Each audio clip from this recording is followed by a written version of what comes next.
I'm Shane Thomas, and this is Analysing Doctor Who. I'm joined today by Mike Robinson and Emma Foster, and we are here to analyse the story and the engine. And if you have any upcoming thoughts on our upcoming thoughts or anything else Doctor Who based, you can email us at analysingdoctorwho@gmail.com. So if we start with the episode rating out of 10, Emma, what you give this out of 10?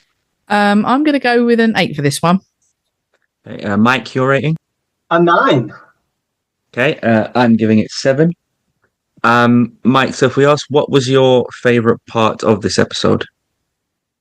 I would probably say that my absolute favorite part of it was the way that the episode was classic Doctor Who, in the sense that the vast majority of it took place in a small space with people talking, that it was all about dialogue, it was all about acting, it was all about this barbershop becoming the absolute focus of the story. Now, I mean, we had great special effects outside it. You know, we've got this Disney money that Russell T Davies says isn't as much as everybody says, but certainly more than Doctor Who's ever had, added to all of that.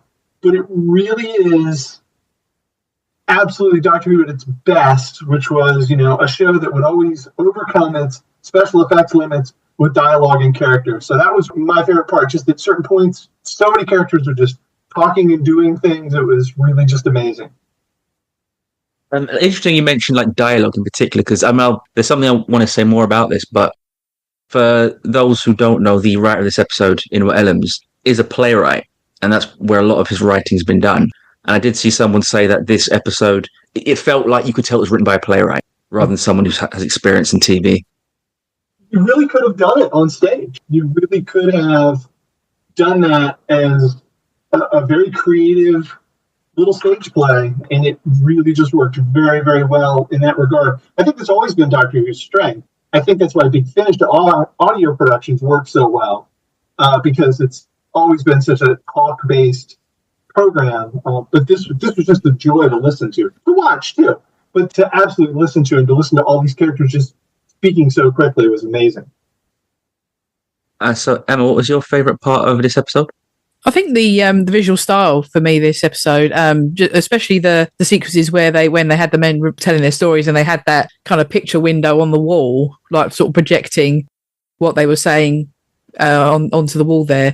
That was a really cool method, and the way that they started with the opening titles were on that screen and then kind of zoomed into it. But yeah, I thought it was a really cool and different way to approach that. Things that could have just been flashbacks or, just acted out normally. I thought that was a really interesting way to approach it.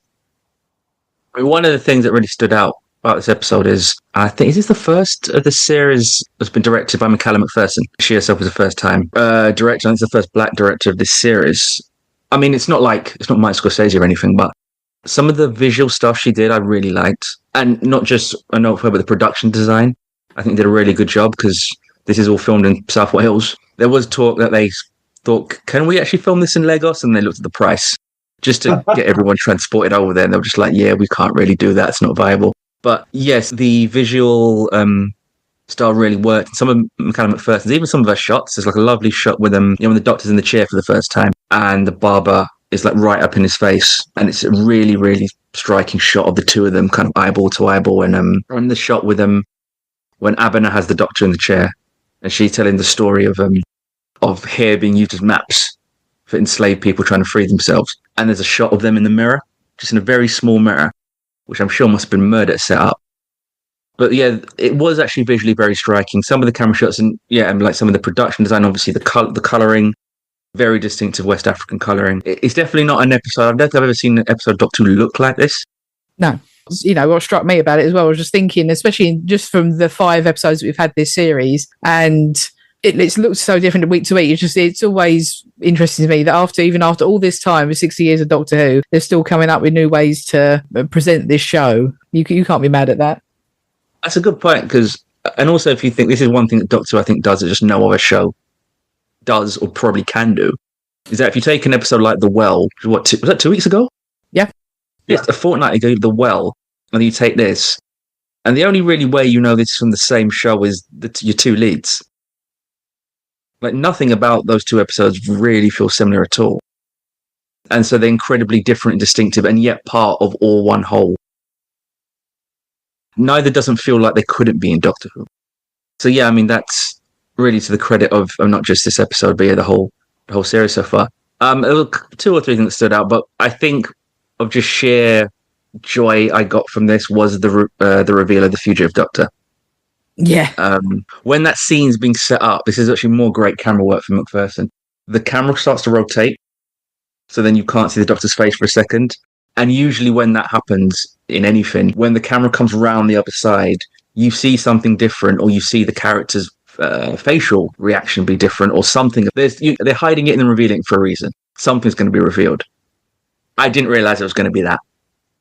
I mean, this is kind of all, in a way, also the perfect episode to include her in. That's what's so great about it, that it wasn't just a, hey, look at a great twist, look at a great reveal, but it fit within the story that was being told. It wasn't just a revelation for revelation's sake, which lesser writing would be like, oh, you didn't see that coming. It's, you didn't see that coming, but here's why we've put it in. It adds a good deal more depth to the Doctor's backstory. It also, in a way, just keeps the Fugitive Doctor in our mindset as fans. Because I think there has been some talk when she got brought in, and it's a new era, new showrun and everything. Are we just going to forget all this? And I think Darren Mooney wrote in his review that one of the things Russell's done quite well is that he's almost taken the good bits from the Chibnall era that he can use, and has just left all the other shit by the wayside. He hasn't rejected the era. He hasn't tried to pretend it hasn't happened. It's like, well, that's a useful thing, and that's a good thing, and we could do something with that.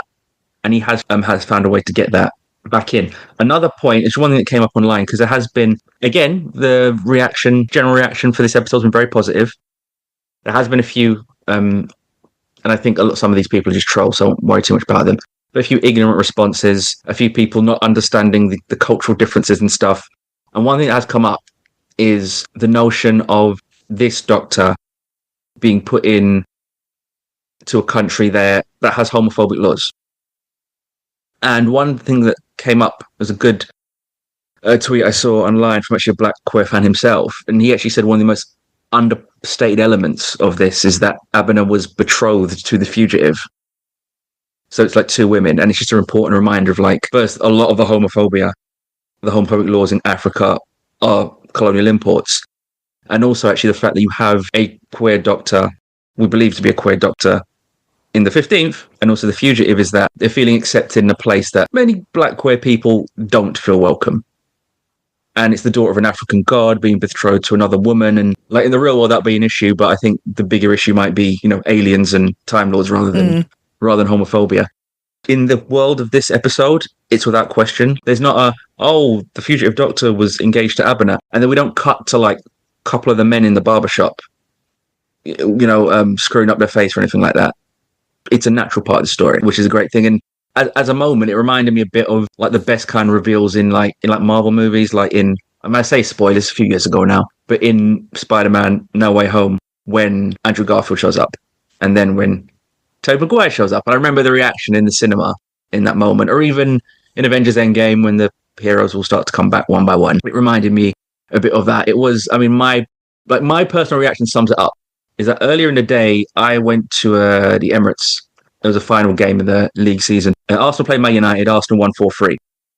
So Arsenal scored 4 goals on Saturday, but I put my hands in the air and celebrated 5 times on Saturday because I had those 4 goals, and then I had this moment here. The other interesting thing too, Joe Martin's Doctor, the Fugitive Doctor, now probably has about as much screen time as Paul McGann has. An angry person can't make that argument anymore that she doesn't count because she's not been on the screen. Doctor Who has always counted Paul McGann. We've always included Paul McGann, and we've always recognized all that audio work. But if someone is trying to make that, only the TV show counts this, that, and the other, then technically she's as valid as the 8th Doctor. So that's another nice point, too, from including her and having her be part of that story, that it's her instead of anybody else. Well, I mean, I think it actually prompts a lot of people to say, give me more of her. Stop renegating her to 10-second cameos. If they turned around and said, hey, so because of the late announcement of the budget, obviously there's not going to be a season 3, but we're going to make some TV movies with the Fugitive Doctor, the people would be in the streets throwing confetti. Yeah. I would be. I would rather see that than the war between the land and the sea. Wasn't there, if I'm remembering correctly, when they first announced that Russell T Davies was coming back and was going to expand the brand out, I think there was a lot of hope you would see other doctors. I remember thinking and saying, oh, maybe we'll finally get some more Paul McGann. Maybe we'll get some other appearances. And maybe some of that was in the memory TARDIS and things along those lines. But yeah, definitely. You could, just as Big Finish so easily plays with all these characters, you could just as easily do that on Disney. When that was announced and we thought potential spin-offs, which Russell's always wanted to do and done, that just felt like an obvious one. Because there's so much we can do there, because there's so much not known. And in addition to that, most fans seem to really like her. She's so different, again, from basically every other Doctor that we've seen. So we know so little about her. Because with the, had other Doctors that we haven't, are sort of almost outside of the continuity, like the War Doctor or the Schalke Doctor. But I mean, they have had long chunks of time. They've had episodes, they've had books and spin-offs and things like that. I mean, obviously Big Finish are cooking up some Fugitive Doctor stuff. But I mean, we've seen so little of her. And she's so fabulous, Jo Martin. Just put her on the telly. It's almost inconceivable that they haven't done it. So I really honestly think if they can't get a season 3 going for 2020, for 26, 27, give me a Fugitive Doctor movie. Give me a Fugitive Doctor anything. Particularly given how Russell has brought her back, how he's used her. I mean, Instagram, at least my Instagram algorithm, has been very heavy with shots from that set. Russell with Jo Martin, them talking to each other in the comments of the photo. I imagine he would want to do it, and the only restriction, like, he ain't the guy with the money. The only people keeping us from what we want is just the people with the money. But I do hope, kind of like with Paul McGann, that we do get something. And yeah, whether it's a one-off film or a mini-series, like, I'm not asking for it to be the Doctor every week, but like a mini-series. I'm not asking for I'm not asking for 8 episodes, but I think it'd be perfect to have this as a series of movies, like they've done with Star Trek, that they had that Section 31 movie. I think that the same principle would apply in this case. If it's going to come down to availability and who can write it and who can do what. But I just think that there's so much potential for her. It's almost criminal that we haven't had more.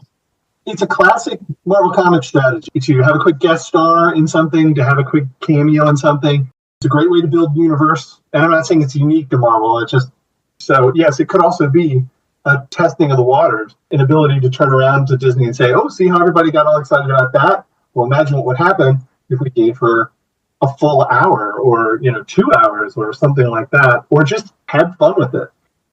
So yeah, Emma, if we come to what's your least favorite part of the episode?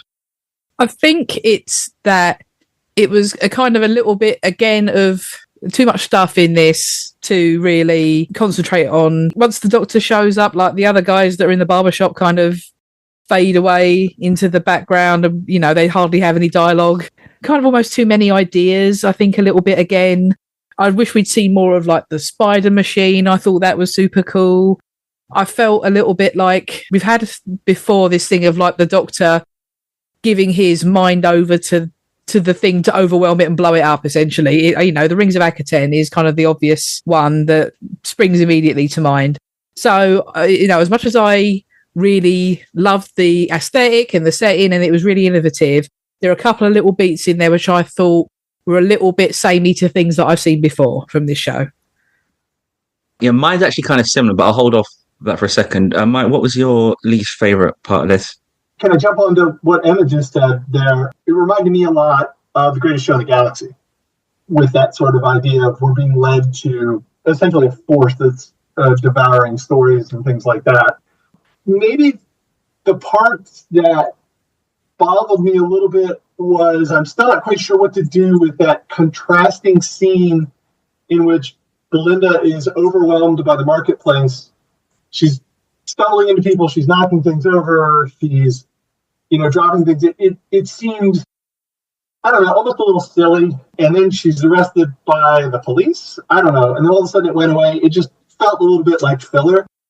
It was kind of disappointing to me that, I certainly understand why when the Doctor moved through the marketplace and was seeing all old friends and things like that, and oh, this is home. But it just struck me as strange that it overwhelmed her, particularly, having talked about going to India, where I'm sure she must have gone to an equally busy city. So that was a little strange to me. But beyond that, I didn't have too many problems with it. I was kind of spellbound from beginning to end. Okay, so my least favorite part is actually similar to Emma's. I think the first half or so of this episode is tremendous.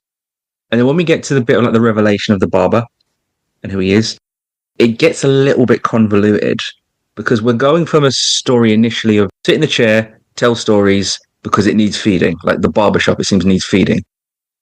And then it's like, oh, the barber and Abner are behind it, and the barber's actually one of the gods. But no, he's not actually one of the gods. He brought the gods to the humans, and he kind of wrote stories, but he wasn't credited for the stories. And then he wants revenge, and that's all on Giant Spider. And that revelation is all just a bit clunky. The story is fine, but how it's all put together is a bit clunky. And coming back to what we mentioned about Inu Edwards being a playwright, not really a writer for the screen, that's where it felt like just the lack of experience shows just a little bit. It's not even that I want to get rid of anything. I'm fine with what's there. But the transitions, I think it's probably you get with experience when you write for TV or films. You become better at transitioning from one thing to the next thing. And why I think just that matters is that your engagement with it emotionally, in terms of how you're feeling as you're watching it, gets diluted when you're using so much energy just to keep up with the plot. Because, and maybe it was just me, I was finding a little bit of, okay, hold up, so he's who? Because the moment when the barber says that I'm, basically all these legendary gods from lots of myths, Loki, Anansi, are the ones whose name just escapes me right now. But he goes through that list, and it's like, oh, okay, so that's what's happening here. And I'm just reconciling that in my head. And then you have the doctor going, yeah, that's bullshit. So I have to now put all of that sequence out of my head and then readjust to what really is going on. And it becomes a little bit less enjoyable. And that's just because the transitions were just a bit clunky, that's all. So it wasn't terrible.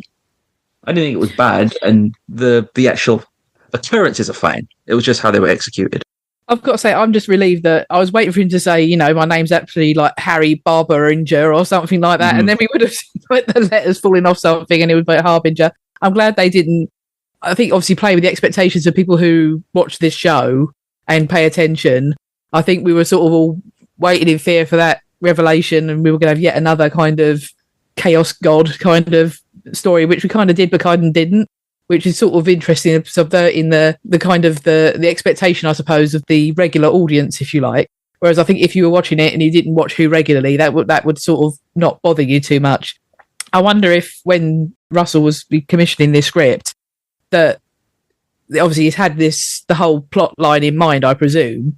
So I do wonder if either this got kicked back to season 2, or what, because I wonder if they were like, well, there's too much God's things, kind of just been doing that for the whole season so far. But obviously they thought that they could, kind of almost use that plot point as a way to kind of fool the audience a little bit, and then make that beat where Belinda and the doctor kind of call him out for talking nonsense sort of funnier and kind of more interesting.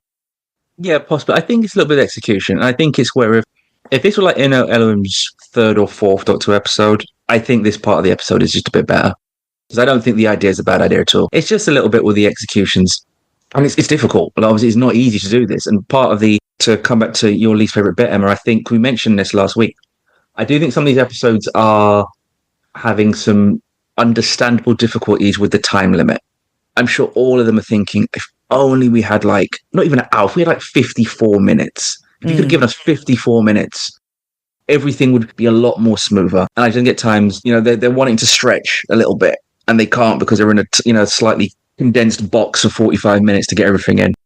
I almost kind of, with this episode particularly, I almost kind of wish I'd had the confidence to have less people in it. Almost like I say, I mean, maybe not have the other guys in the barbershop, just have Omo, and then have the doctor just walk into an empty barbershop and then trying to basically getting stuck in a escape room for all this time trying to figure it out. Or perhaps they've been through, but then they've died as a result of what's happening. They've been drained or something, and that's why there's no one else there. I just think that there's kind of, again, just kind of a little bit too much stuff. It's one of those things of first time writing for Who, I may never write for Who again. Here is all my ideas at once. Blah. Possibly. I mean, I wouldn't. The problem with that is if you lose that one thing that might help but I would not lose that first 15, 20 minutes. No, I would. I mean, yeah, I agree with you there, 100%. I mean, would it though have been a case of the Doctor has obviously got this very long, intimate relationship with Omo, so it would have been maybe nice to just have some of them two together for a while, just talking. Yeah, I mean, I suspect some of that was written, maybe even filmed. So, I mean, I think you two know, but some people may not know that Ellams himself, he's a playwright. His most famous play is a play called I think it's a book as well, actually, it was adapted, called The Barbershop Chronicles. The play itself is online in the National Theatre Watch at Home series. So you can, I think it's global, so I think anyone can watch it at home. And there's definitely some of that energy in those early barbershop scenes, which was some of my favourite stuff from the episode, which is why I personally wouldn't lose it, but I understand what you mean as far as stitching that first half and second half together. It's a little bit, they force that puzzle piece together rather than it being the most natural fit. I mean, because you can almost ask, so what is this episode about? Is this episode about, the barber and his quest for vengeance, or is it about the Doctor's emotional life and his equilibrium? It's kind of it's trying to balance almost two very meaty, trying to take from both and have both on the screen. And what's on the screen is great and, interesting, but you kind of think if you just sort of tipped, fully committed one way or the other, we're going from sort of good to truly great. It's not just the two meaty things. They're two very distinctive and quite different things. And you could argue actually quite Russell, the domesticated with the fantastical. This is very much in this mold. Something very everyday, going to the barbers and just the community area of the barbers, to aliens and traveling in space and giant spiders and, mythical gods. Those are two very different ideas, very distinct ideas. And Ellams was trying to make them both fit. And I don't think he failed, but not every part was as successful as others. I always would rather have too busy than not busy enough. And I think that's one of the things that I always liked about the first Russell T Davies era, was that there are some episodes that are truly, almost bonkers with the amount of stuff that's going on in them. And sometimes going in directions maybe they shouldn't have or are too complicated, but it's that frenzy that I really, really like, because again, this is just, by and large, people in one single room talking a lot. And it just amazes me, this multi-character piece, which granted, some characters are more important than other characters, just flows so quickly. I really like the moment where the Doctor and Belinda laugh at the barber after his big story. I am this, I am that, I am the other. And they just crack up. That was kind of fun. And I think it pulled it in a direction that I didn't see it going. I think it also really makes the barber a little more, I don't want to say pathetic, but vulnerable, and maybe sets up the idea that this is someone, as Belinda says, hurt people. So the barber has been damaged, and in some ways, even though he's done some terrible stuff, he maybe deserves redemption rather than destruction at the end of the episode. I don't know, I just love that swirl. I see where y'all are coming from, but I just loved that it just kept punching and moving, and so much dialogue, and that wonderful visual device of that screen adding to it. That was just, I don't know, so much fun. I think that's really what Doctor Who is all about. So one big thing that came out of this episode was the nature of stories. There was a lot going on in terms of use of stories, who gets to tell stories, who are stories stolen from them. Mike, if I come to you first on this. I'm a cultural scholar, and we spend our whole careers just all caught up in this idea of culture and meaning and how we share things and how we connect within our own culture and within the different subcultures within our cultures. I loved this. One of the important scholars for me is a guy named Clifford Geertz. For the unfamiliar, way back in 1973, Geertz wrote this amazing book called The Interpretation of Cultures, wherein he argued that, and this was such a perfect metaphor for me, he argued that meaning was a set of webs that connected us all, basically, that we were all tangled together in these meanings. So to have that translated visually as this colossal nexus web moving through some kind of space, and to have this gigantic spider automaton crawling along it was, I just love moments like that. I love moments where you can see a story connecting and sharing things. This really took that idea and showed you the intercultural importance of it, shared it with you in a way that I would think, I can't speak for Clifford Geertz, but I would think that Clifford Geertz would be very excited by, in a way that did it in its own styles, in its own terms, that it really didn't colonize African culture so much as it shared a different way of looking at things. And that just got me so ridiculously excited. I mean, the next semester starts. I can't show every class an episode of Doctor Who, but now here's another one that I would just love to toss out there to my students and see what they got from it. So for me, that was really amazing, to be seeing that kind of notion that we can connect and evolve and learn from each other was really, really thrilling in a very satisfying way. I think it has so many things going on at so many different levels, and it really is about culture, but it's also about the way that we can get a culture onto the screen. Ultimately, the other thing that's really fascinating about this and the whole idea of storytelling is that you have an analogy of what popular culture industries are like. These are large companies and they devour stories, right? Our favorite franchises need to be fed. All of these franchises just devour material. That's what's really interesting about this story, is that the spider functions in the same sort of way. It's not going to move without a story. And it's really amusing that Disney, of all places, is presenting something like this. It's probably one that's getting slipped by them a little bit, because Disney is, of course, legendary for consuming the stories of others without really thinking about where those stories came from. One of the things that I've enjoyed a lot about this episode is that they were very careful to discuss not just the idea of culture, right? And not just the idea of being true to African culture, Nigerian culture, but also just the idea of who created these stories, where did they come from? That's very much a part of this tale. We begin with a discussion of where Yo-Yo Ma doesn't understand that a song is different every time, and that leads into a critique of the commodification of storytelling. And we wrap up towards the end with the barber saying, just wanted to be acknowledged. That's really fascinating to me. That's like next level storytelling.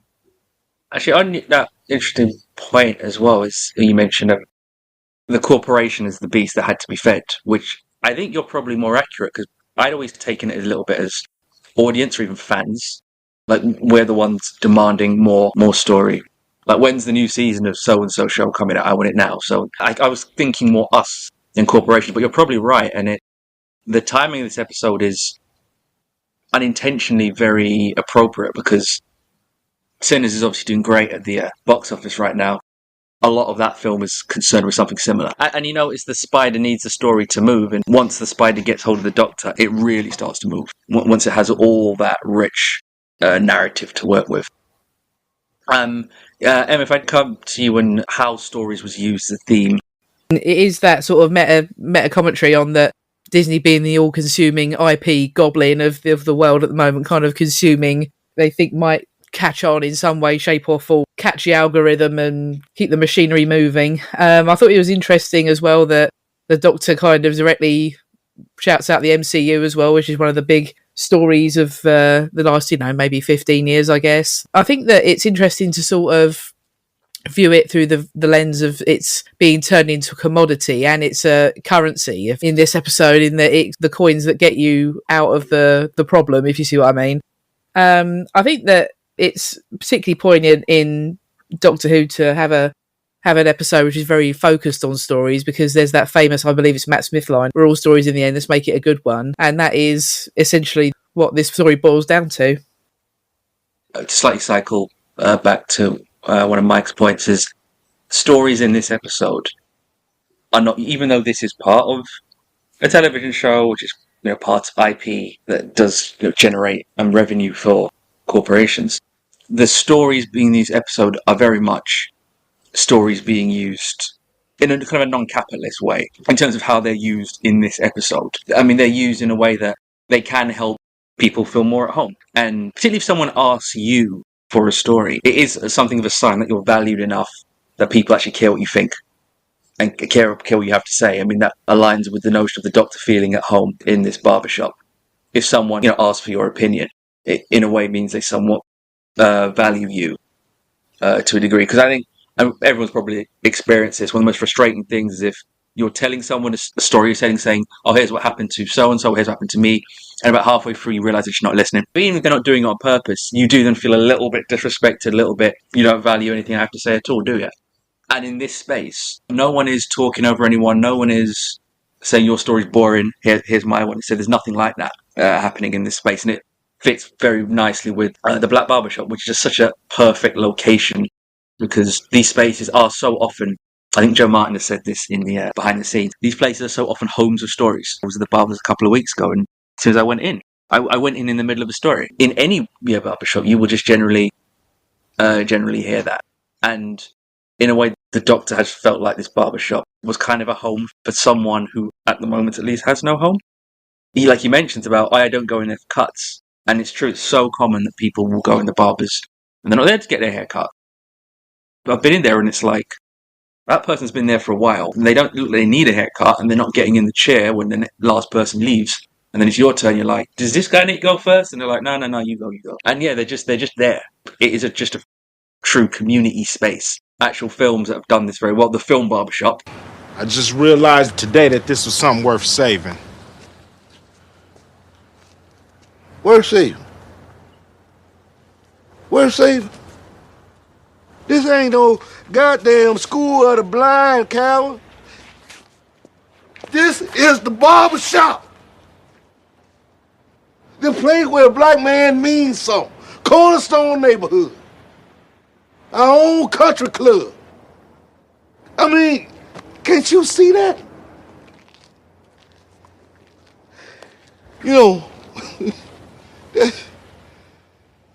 That's the problem with your whole generation.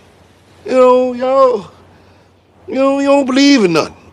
But your father, he believed in something, Cal. He believed and understood that something as simple as a little haircut could change where a man felt on the inside. And the scenes in Coming to America. Sweet, I met Dr. Martin Luther King once. And you lying. You ain't never met Dr. Martin Luther King. Yeah, I met Dr. Martin Luther King in 1962 in Memphis, Tennessee. I'm walking down the street, minding my own business, just walking on, feeling good. I walk around the corner, man woke up, hit me in my chest, right? I fall on the ground, right? And I look up at Dr. Martin Luther King. I said, Dr. King. He said, oops, I thought you were somebody else. Oh, man, you lying. You ain't never met Martin Luther King. Knocked the wind out of me. Yes, it did. No, it didn't. Yes, he did. No, he did not. And that kind of thing only tends to happen there. So it's not just the use of stories, but the place they put them in. This wouldn't have really worked if it was in someone's house. It also fits in the old school, like oral tradition of storytelling, which is thousands of years ago, before the printing press, stories weren't written down. They were told, usually a griot tells the story of the community to the community. And sometimes it gets passed down generationally. I know that's not restricted to, obviously, to Africa. You'll find that lots of different places. Stories were almost the critical subplot that this whole episode hung on. So, Emma, if we just come to any extra observations that we haven't mentioned yet for this episode. I wanted to talk about the Doctor and Belinda relationship. I think that it's quite apparent here that they've sort of developed a shorthand between them, even though Belinda's whole USP is get me home, I want to go home. They clearly have been knocking about for a while in adventures we haven't seen. They develop that kind of shorthand between them. They can kind of look at each other, and like that bit where they sort of call the barber out for clearly talking nonsense, they sort of look at each other and then crack up. That's sort of only a thing that happens if you've been hanging out together for a long time. That shorthand that you develop. Also, that part where he blasts Sonic and tells her to run. She knows exactly what to do. Like this sort of scramble drill that they've developed between the two of them. It's something that I think that the Ruby and Doctor relationship was really missing.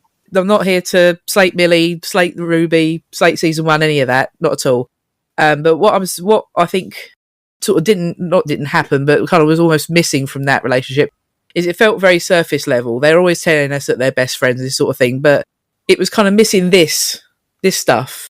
There's a little tiny sprinkle of it in Boom, I guess, where they're kind of arguing a bit about trying to get him off the landmine and stuff.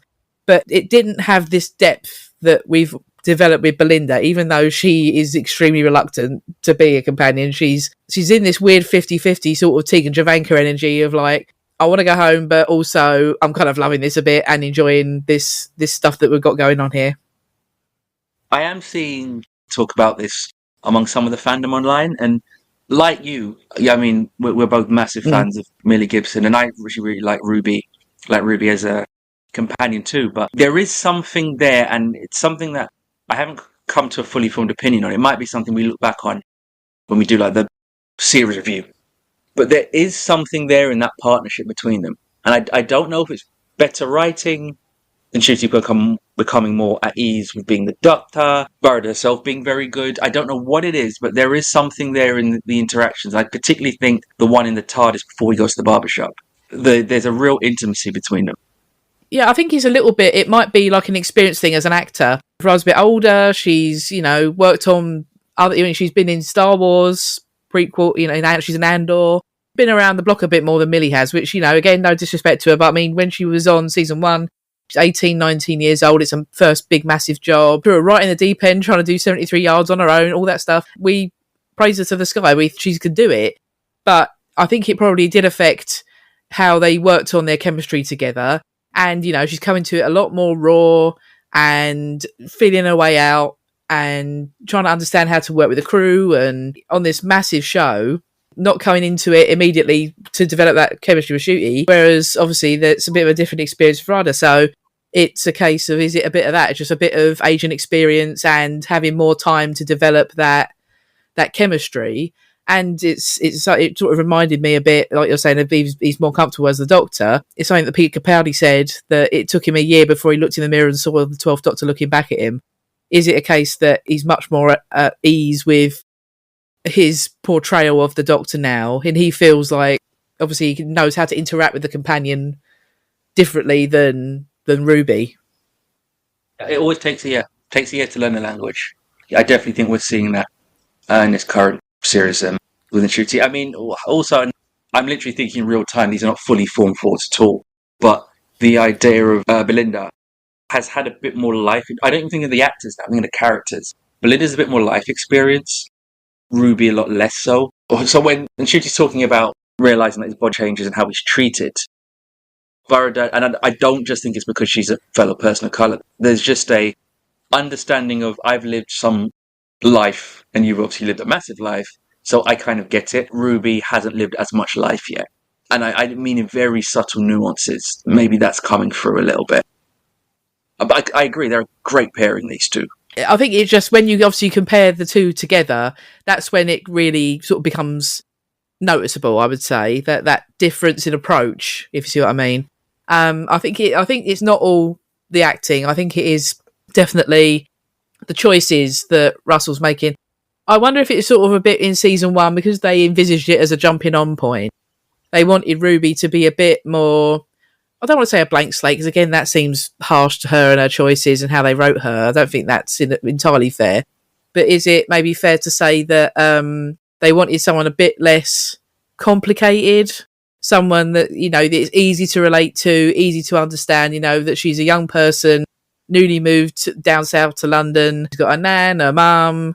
She's looking for connection. You understand all these things about her quite easy. But that's kind of all she is, you see what I mean? Whereas with Belinda, she's got a much more, she's been around, she's got an extremely stressful job. Obviously, she's had a bit of a past with a shitty boyfriend, and her living situation ain't great. And obviously there's, I think, a lot of, it seems like parental pressure, because she talks about them constantly. So I think that you can read a lot more into her character, whereas Ruby, I think, is quite, again, this isn't a complaint, more surface level. And I wonder if that was deliberate, because they want to be able to have a couple of people to latch on to quickly, and you understand them. And now once you're in and you understand how this show works, we bring in someone who's a bit more nuanced.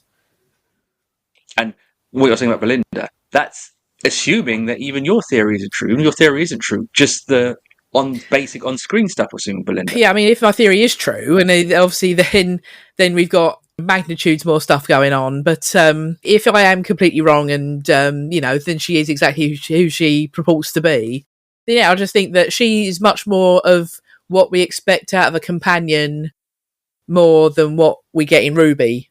I mean, do we want to talk about why is Captain Poppy here? We were watching it, we both went, "Aww," when we saw her, because I was, "Oh, she's adorable." And then I was like, after the episode, I was like scrolling through Twitter, and someone said, "That's Captain Poppy." But I was like, "Oh, it's just the same actor." And then they're like, no, that is Poppy. She's the same actor credited as Poppy. And everyone's going, "What?" Because what's quite interesting is that Anita Dobson has, there's some footage has been resurfaced from Anita Dobson, I think probably about a year ago now, saying, "Oh, hey, Space Babies is going to be important."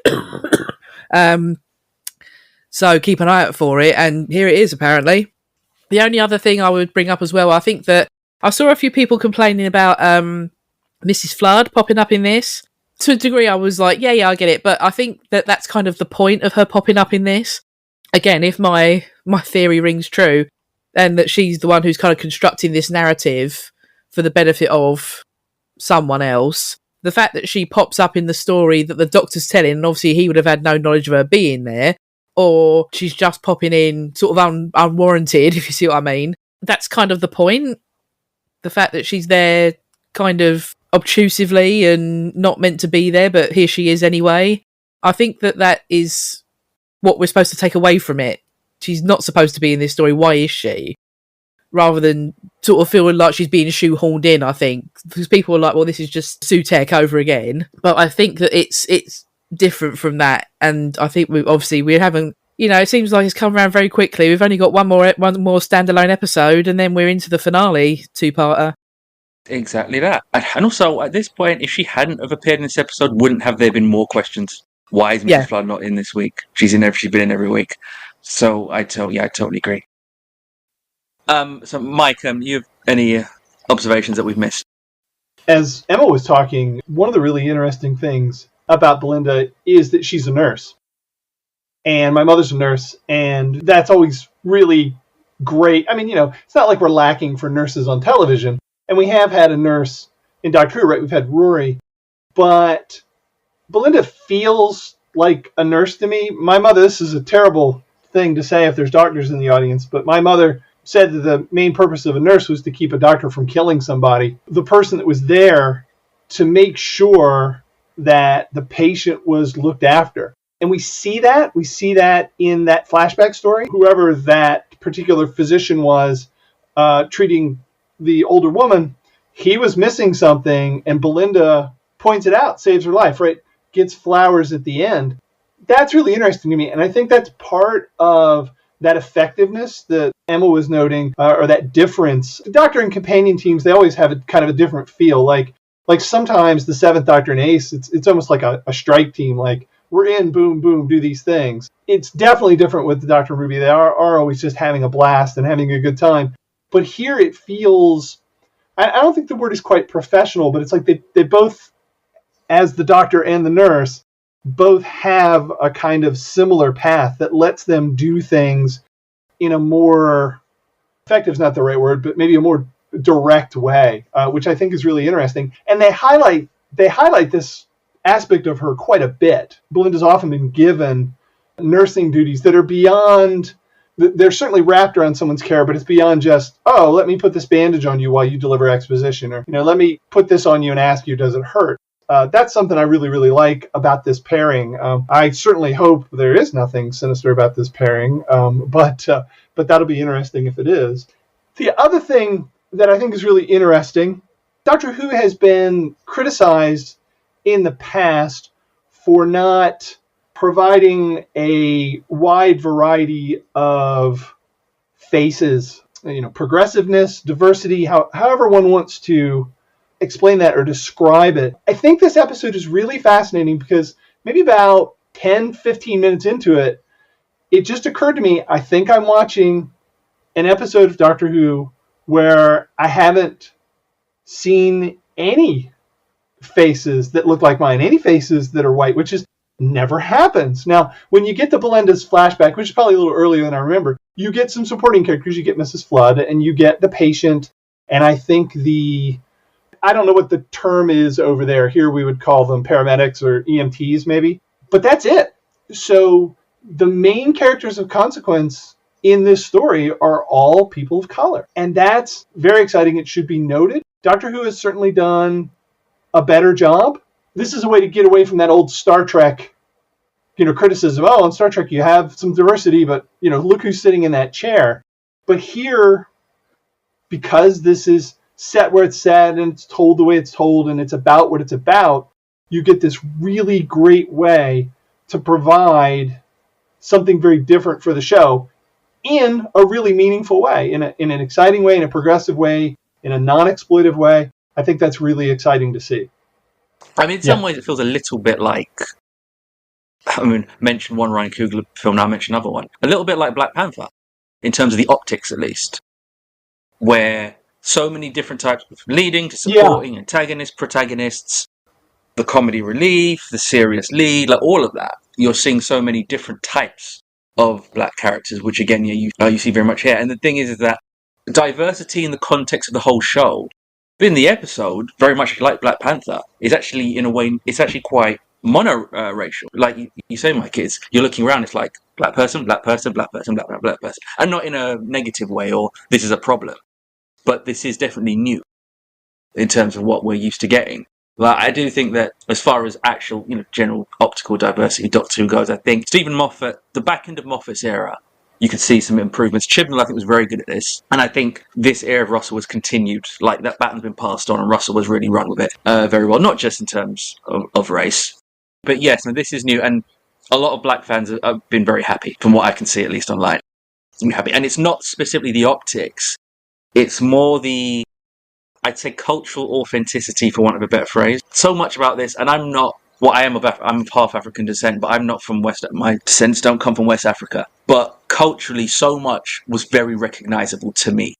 I think a lot of other black people felt the same, even if you're not, obviously, you go back far enough, of course, you're descendants from Africa, but even if your descendants aren't directly from Africa, even if you're not from Nigeria, if you're just somewhere else on the continent, or you're of the diaspora, so much is there that almost doesn't have to be explained. The barbershop, the market, the clothing, some of the vernacular. I really love some of the vernacular in this.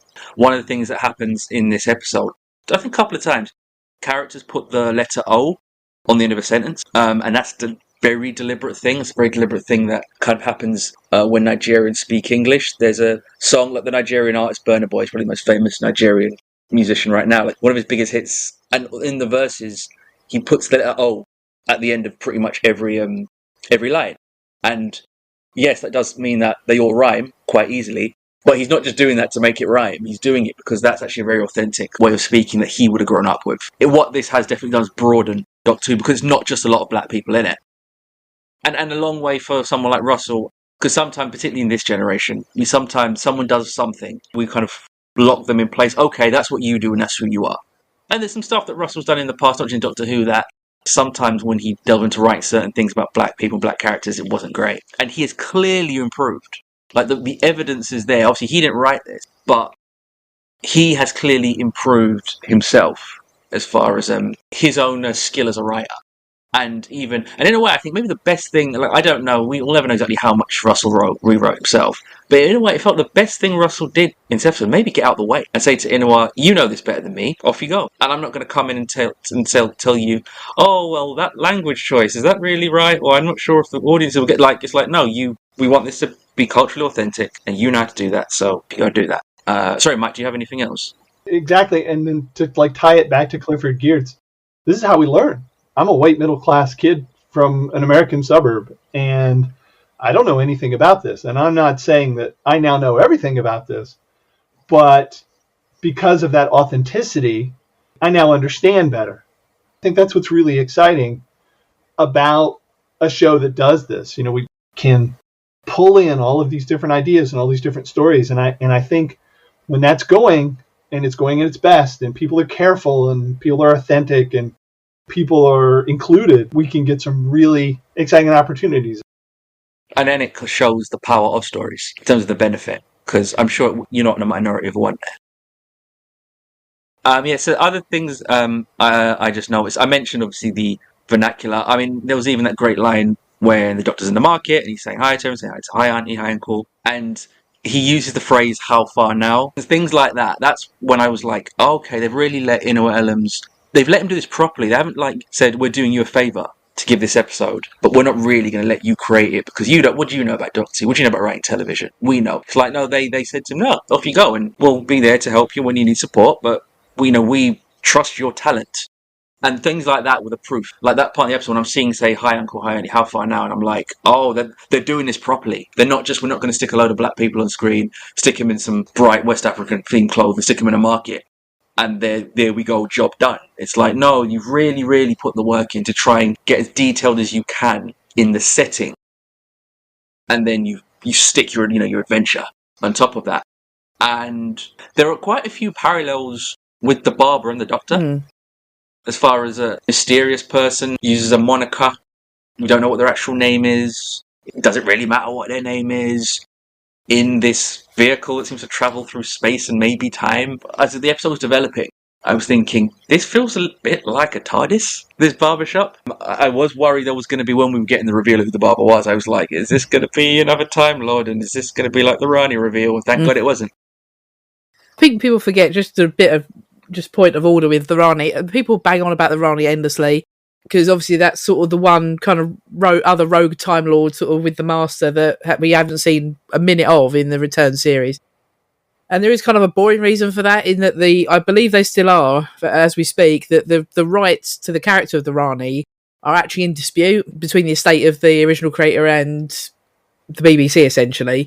I don't know the exact parameters of it or the exact where it is in status. I just know that with like Big Finish, they did have they had a few Rani stories. Obviously, they recast it. Kate Amara passed away, and there's some Sixth Doctor and Rani adventures. But then obviously they were kind of stopped in their tracks when this dispute happened. I think it's been going on for years now. So I think it's a case of even if they were desperate to bring back the Rani, they can't.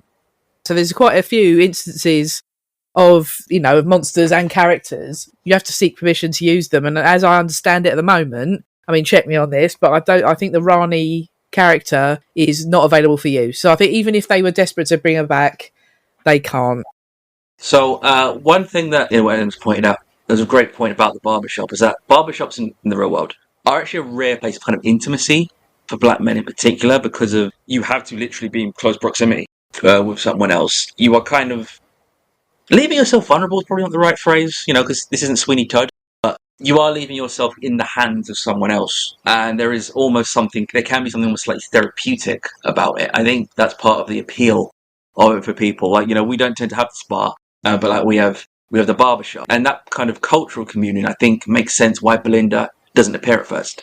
Because initially I thought, oh, it's going to be a companion light episode. And she does show up, but you kind of need to set the table of the scene first before you can have Belinda come in there. It does kind of, for want of a better phrase, it has to kind of be a racially segregated space. And it's not so much that Belinda's a woman, but because obviously Abin is there, but that she's not black. You have to have that to communicate what the barbershop means. And then you kind of really get to, like, the actual narrative kicks into gear when Belinda shows up. And we mentioned the authenticity of the place. The only thing really missing was like a fake bootleg football shirt. Yeah. Because everything else, like Nigerian was there. Like the guy who was part of the relay team, he's wearing like a Nike t-shirt that tracks. But you did want something like someone, that guy to be wearing like an AC Milan or Real Madrid or Barcelona, Manchester United shirt, but has to be fake. Yeah, I mean, that TV that was in the bars was missing like a Manchester United game, like in the worst quality you've ever seen. Yeah, 100%. But yeah, like the kind of football shirt where it looks real and you look close, like, no, that's fake. That's not a real one. That was the only thing missing. And to be fair, I suspect Inua put that in and they were like, yeah, we can't get the rights. We can't, Real Madrid have said no. One of the great things about the episode comes back to one of Mike's points, that it shows that like the notion of myths and legends and like tall tales exists and so everywhere. And it makes it easier to show it in future episodes. Because we've had lots of the Doctor interacting with mythical, the Loch Ness Monster or whatever, or Robin Hood. But often they are generally come from the Anglosphere, and often legends and myths from other parts of the world. Definitely often parts that have been colonized tend to get ignored. And the fact that you've done it in this, it makes it easier now to something from like the Romani Gypsies, or somewhere from Eastern, like the Balkans, or Australasia, or South America, or Central America, or Scandinavia. Like, it's so much easier to do something like that now, because like, oh, we did it in Nigeria and it was great, it worked fine, as long as you get the right people working on it. And as far as that cultural connection is, it actually comes through unexpectedly in The Doctor Unleashed, because Stefan Powell, he's the presenter, he's a Welsh guy, and on the episode, at one point he helps out with the catering and the craft services, and he goes to the person in charge and he says, "Hi, how are you?" But he says it in Welsh. And that was lovely to see, because it wasn't done performatively. It was in a very, I'm sure this happens all the time when a camera's out, roll it, that you have two Welsh people in Wales speaking Welsh, which is a language that the English historically tried to remove and erase, and you have two people expressing each other in the fullness of themselves, and it's a way of us establishing a bond between us to speak to each other in Welsh. And it just shows the importance of everyone's individual culture, no matter where your heritage is. One thing I also noticed is when they landed in Lagos, this was 2019, they're getting closer to Belinda's timeline. This is the closest they've got. Because Conrad was young Conrad, 2007? Yeah, Conrad 2007. We got in the first decade of the 21st century, we now got in the second decade of the 21st century. So 6 years out. It does indicate that we are getting closer to Belinda's timeline, getting closer to wherever this series is leading us. I love the touch as well of this is what helps the episode be so resonant for black people everywhere, as we will come at 1 but won't arrive till 3. And even the casting of the actors, the casting's really great here, because I'm pretty sure they're all British actors, but most of them, not all of them, most of them are of Nigerian descent. Not just African, but Nigerian descent. You look at the credits, you look at the surnames, a lot of Nigerian surnames. I think the clients, all like British Nigerians. I mentioned Michaela McPherson earlier in her use of camera, like more Dutch angles, which we've seen a bit in this series, but it's a great shot with a Dutch angle as the episode, as the problem is being solved, it goes from a Dutch angle and the camera just rotates and it becomes a standard shot, which is a nice visual trick to show that things are being rectified. And this kind of maybe connects with the appearance of Captain Poppy. There was the turn back and stay away signs as you get close to the barbershop. We don't know who put them there. There were signs saying don't go there. So that's another thing, like with Poppy, of like, where'd that come from? Who did that? Who put that there? How'd they get there?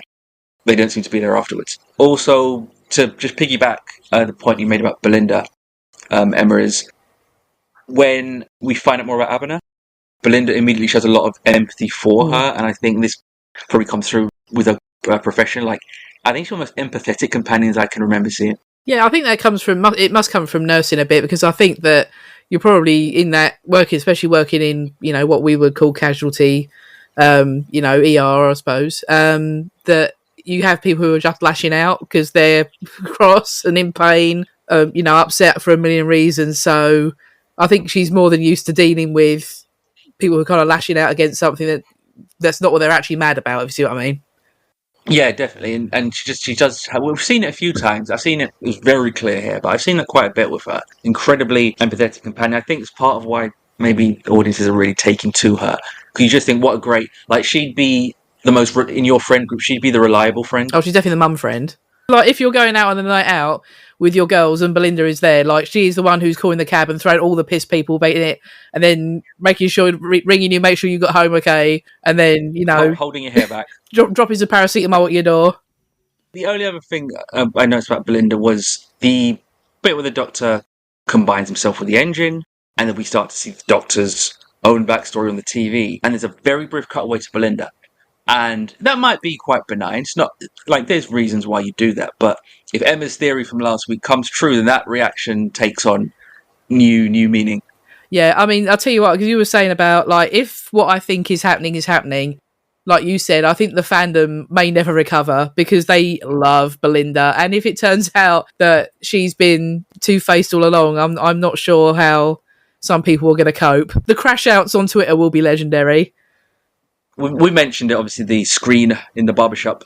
How it's used in the opening credits it almost is a little bit like they're watching an episode of Doctor Who, and I don't think they are doing that. I think it's just this cold open is playing with the idea as the series, and the last series as well has done quite a bit, and I think they're just having a bit of fun with that. And the last point is just, and it was a great scene, was the literal power of black hair, as far as Abner doing the Doctor's hair and braiding him a map that's based on an historical accuracy with what enslaved people did to try and free themselves and free others, using their hair as a map. And like, it shouldn't be, but black hair is obviously something that is very political in terms of its use, how it's styled, how other people view it. It's the only type of hair I've ever seen be described as unprofessional in certain contexts, in schools, in offices. And it actually comes back to what we were saying about some of the optics of this. It wasn't just the optics this episode. It's not an episode that is deliberately about, like, performatively about blackness. It's done in a very organic way, and it's blackness not in opposition to whiteness or battling with whiteness or anything like that. Like, whiteness just isn't even a factor. It's more done in a way of where this is just our own culture rather than in opposition to anyone else's culture. Or being, what's the word I'm looking for? Adversarial. That was beautifully done. Mike, so if you come to your MVP for the episode? Oh, Ncuti Gatwa. Like I was talking about earlier, it's this amazing small space, a bunch of actors. I mean, there's special effects. There's other cool things going on. But it's mostly people talking. And he has this amazing power to center the story, but to also work with others. You could just tell. I mean, you always hear in interviews what a great person he is to work with and how giving he is and all these other fantastic things. But you can just see that in operation there. A person of more ego would have tried to dominate those scenes. And I think he plays it very well. And I think he does this amazing job of just working people into it. As always, he's exciting. He's dynamic. It's always just this incredible performance out of him. So, yeah, I'd give that to him again. Ken, Emma? Absolutely agree. Ncuti Gatwa. I think he was incredible in this episode. Lives and dies in his performance, really, and the emotional depth that I think he's brought to this Doctor. He's, incredibly confident, but also incredibly vulnerable.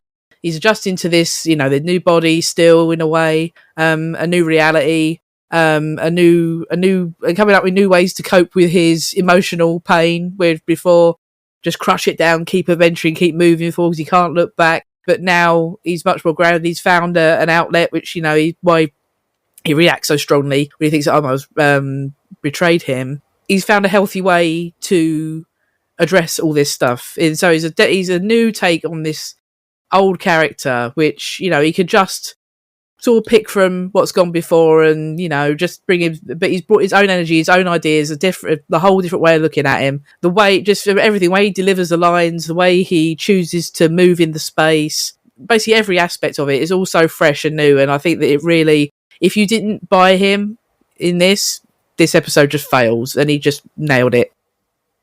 So it's a full house. He's also my MVP.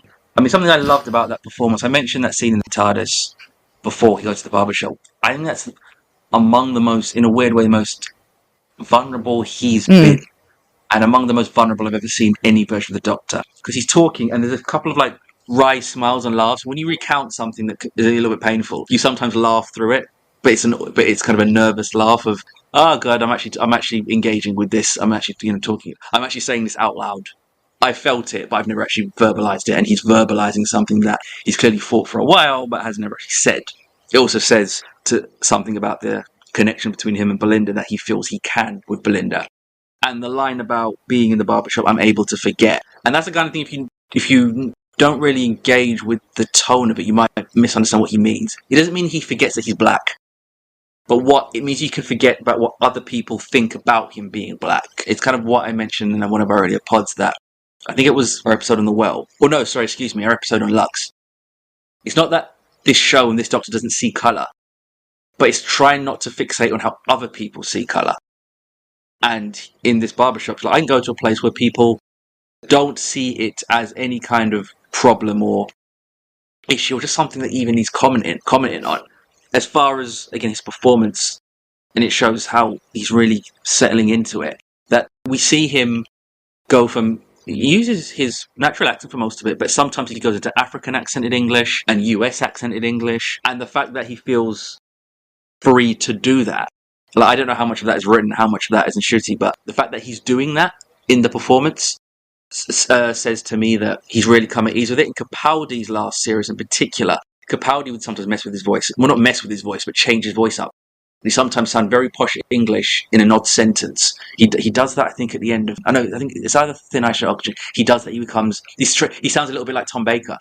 And it's like, oh, you're just so at ease that you're just playing. You're playing around. You're being really free and creative. And even the scene getting that TARDIS when Glinda's like, but you don't need a haircut. And Doctor's like, yeah, I know. And goes, oh, it's hard to explain. And I think different people from whatever different backgrounds they have, and sometimes someone from a different background is like, why'd you do this? And you're like, right. Now I've got to give the whole cultural context for why this, like it's not necessarily hard to explain, but it's like, oh, I've got to get into this now, do I? You mentioned, Emma, that scene when he realizes he's betrayed. I do love his performance. He shows both the joy of being where he is and then that pain of being betrayed. He's so hurt. And obviously he comes back around with Omar near the end, but at one point he's like, don't even talk to me, because it's like, it's not like the Doctor hasn't been hurt or even been betrayed, but it's like, not you. You're not you and not here. It was not meant to happen here. And I don't think it's an accident that Ncuti wanted an episode like this. He mentioned Inua to RTD very early on in his own process in Doctor Who, and he spoke one of his first interviews before he even filmed a scene was he got asked, oh, where would you like to travel as the Doctor? A very common generic question, and he mentioned, I think he mentioned Nigeria. And he said pre-colonial Nigeria. He said, I'd love to have an adventure with the Orisha gods, I believe he said. It was something like that. And I don't think this is his best performance as the character, but I suspect this will be his favourite memory when it's last. What were your best memories of Doctor Who? And I think filming this episode, I think he looked like he was having so much fun and enjoying himself so much. And like, Ncuti's not my favourite Doctor, but I feel these past few weeks he's come into his own as his Doctor, as his version of this character. It feels that he's all just in such a lovely groove as his incarnation of this character. He's been this, I think, for a few weeks now. It really came through in Lux, and it's just continued through with this episode. And it reminds me of when I think of Ncuti's work in this and how he wanted to be in this and what I suspect he felt doing this. It's tough to find anywhere this interview. But Denzel Washington was asked about working with Spike Lee, because he's worked with him tons. But he said the first time they worked together was on Mo Better Blues, and Denzel said it was the first time. And Denzel was a name, he'd won an Oscar by this point. But Denzel said that was the first set he went on where pretty much everyone was black, and that was new for him. And he said that had a positive impact on him and his performance and even his process. Because he said, I just felt more free to be creative and try stuff and not have to colour within the lines, because this is an important thing. You can't be seen to let the project down, and we're giving you a great opportunity here, so you better not fuck this up. He's like, oh, no, we're all kind of here on the same level, and we're all here to collaborate and create something great together. And he said that experience helped him as an actor, because that was a brand new thing. And I suspect Ncuti found something similar here, because it's probably the same for him. It's probably a rarity for him when, not all Doctors, most of the Doctor Who crew is white, and there's a few more black people there, but like, on that set, just being on that set and looking around, just seeing melanin everywhere. And I'm sure that was, a very good thing for him. And I just think for him, and even for me watching this, I never thought, not an episode in terms of its quality, but an episode in terms of its subject matter and tone would ever be possible. And I'm so grateful that an episode like this not just is possible, but has actually happened. And it feels like it's something that can really bring us through into what Doctor Who can be in the future. It's just broadened the show, it's stretched the show, and Doctor Who's always the most malleable show, and it's just stretched a little bit further in a really positive way. So if you have any thoughts on what we've just spoken about, you can email us at analysingdoctorwho@gmail.com, and we're also available across social media at analysingdw. So Mike, Emma, thank you for both being here. Thank you. Thanks for having me. And thank you for listening. We'll be back next week to analyse the Interstellar Song Contest. Until next time.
Our logo was courtesy of Scott Matteson.